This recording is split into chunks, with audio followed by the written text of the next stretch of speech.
Olivier Amaury, c'est quand même on va dire un vent d'air frais dans le sport français, ce qui se passe avec Nanterre, non Ça me fait penser un peu à la Coupe de France et le Petit Poucet. C'est une équipe, ils sont tous ensemble, il y a une cohésion, ils essaient de faire ils essaient d'être pros alors que la structure n'est pas pro. Il y a vachement de bénévoles à Nanterre. Même si on tend quand même vers le professionnalisme, c'est ce que dit Pascal. J'ai pas dit qu'ils ne sont pas professionnels. Ouais. C'est les joueurs font le maximum pour être professionnels, c'est-à-dire récupération, à l'entraînement, ils gèrent les tactiques et tout ça. Voilà. Et quand on voit sur quoi ça tient, sur quoi les joueurs s'appuient, on va dire, les bénévoles, c'est familial, c'est machin. Salaire moyen, 7 000 € à Nanterre pour les joueurs. Ouais. C'est en dessous de la moyenne de la Pro A. Ça, c'est clair. Ça, c'est clair. Bah, tu le vois, hein, ils n'ont pas la salle aussi à Nanterre pour accueillir énormément de spectateurs. Donc, le gymnase Maurice Thorez. Donc, ça va bien. Voilà.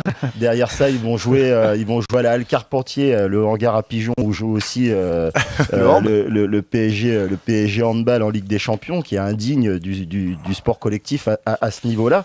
Mais pour moi, le danger pour Nanterre, c'est d'abord, il faut qu'ils profitent. C'est-à-dire que c'est la belle histoire du sport qui prouve que t'as pas besoin d'avoir les grands moyens pour réussir. Mais comme l'a dit très justement Donadieu, c'est pas un modèle qui tend à durer, parce que quand tu es une petite équipe comme Auxerre, dès qu'il y a des joueurs qui se mettent dans la lumière, automatiquement l'appel d'autres clubs et de salaires des émoluments plus élevé, va attirer ces joueurs, donc ils vont devoir recommencer, après retrouver les joueurs, donc toi tu dis attention à l'explosion qui guette à tous les coins de rue, tous les coins de match. Ça c'est obligatoire, je pense qu'ils en sont conscients qu'ils vont pas pouvoir garder les meilleurs joueurs, tu vois, ils ont récupéré l'Américain qui avait fait son test aux États-Unis et puis finalement qui a pas été retenu et qui est revenu aussi à Nanterre, donc c'est une bonne chose pour eux, mais dans l'avenir c'est vrai que ça sera difficile de tenir à ce niveau-là.